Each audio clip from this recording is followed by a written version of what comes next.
بسم اللہ الرحمن الرحیم۔ عزیز طلباء السلام علیکم۔ عزیز طلباء، آج کے دن کا ہمارا ٹاپک کہانی نمبر 8 جھوٹ کی سزا ہے۔ یہ وہ کہانی ہے جو آپ لوگ چھوٹی کلاسز میں بھی پہلے سے پڑھ چکے ہیں۔ ہم لوگ اس کی ریڈنگ کریں گے، ٹھیک؟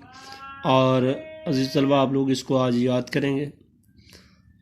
ایک نوجوان گڈریا بھیڑ بکریوں کو چرانے والے کو کہتے ہیں، دریا کے کنارے اپنی بھیڑیں چرایا کرتا تھا۔ اس سے عادت تھی کہ وہ کبھی کبھی مستی میں آ کر چلاتا، یعنی شور مچاتا۔ کیا شور مچاتا؟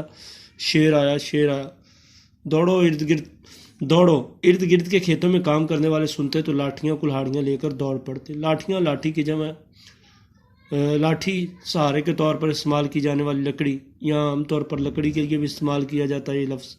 تو لاٹھیاں اور کلہاڑیاں کلہاڑی کی جمع، اور کلہاڑی لکڑی کو کاٹنے کے لیے جون سا اوزار استعمال کیا جاتا ہے، اور چیر پھاڑ کرنے کے لیے لکڑی کی یا درخت وغیرہ سے لکڑی اتارنے کے لیے جون سا اوزار استعمال کرتے ہیں، اسے کلہاڑی کہتے ہیں۔ مگر جب گڈریے کے پاس پہنچے تو وہاں کوئی شیر بھیڑیا نہ پا کر جو ہے وہ گڈریے سے پوچھتے، میاں کہاں ہے شیر؟ گڈریا ہنستے تھا اور کہتا، میں نے تو صرف دل لگی کی تھی، یعنی میں نے تو مذاق کیا، میں نے تو صرف اور صرف اپنے دل کو بہلانے کے لیے آیا کہ کوئی میرے پاس آتا بھی ہے یا نہیں آتا، میں نے تو صرف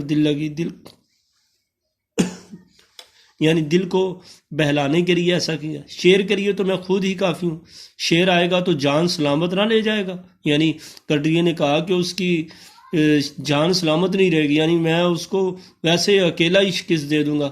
چند بار تو لوگ گڈریے کی پکار سن کر پہنچ جاتے رہے، مگر گڈریے کی روز کی پکار سے تنگ آ گئے۔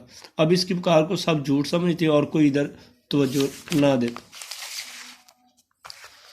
خدا کا کرنا کیا ہوا کہ ایک دن سچ مچ کہیں سے شیر آ گیا۔ بھیڑوں کا گلہ دیکھا تو خوش ہو گیا۔ گلہ لشکر جھنڈ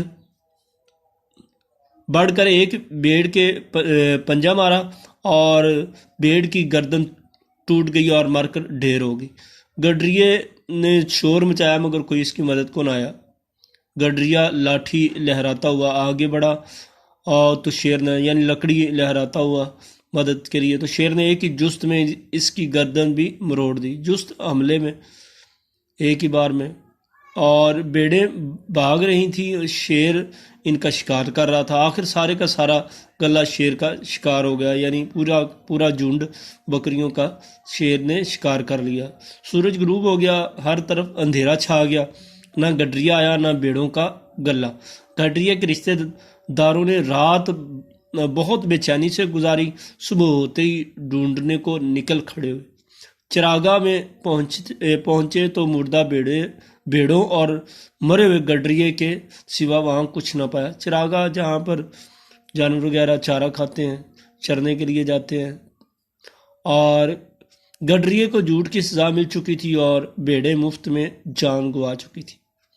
تو عزیز طلباء، یہ تھی اس کہانی کی ریڈنگ، اور اس کا اخلاقی سبق یہ بنتا ہے کہ جھوٹ بری بلا ہے، یا جھوٹ بری عادت ہے، بری بلا بھی اور بری عادت بھی، دونوں طرح جو ہے وہ اس کے اخلاقی سبق بنتے ہیں۔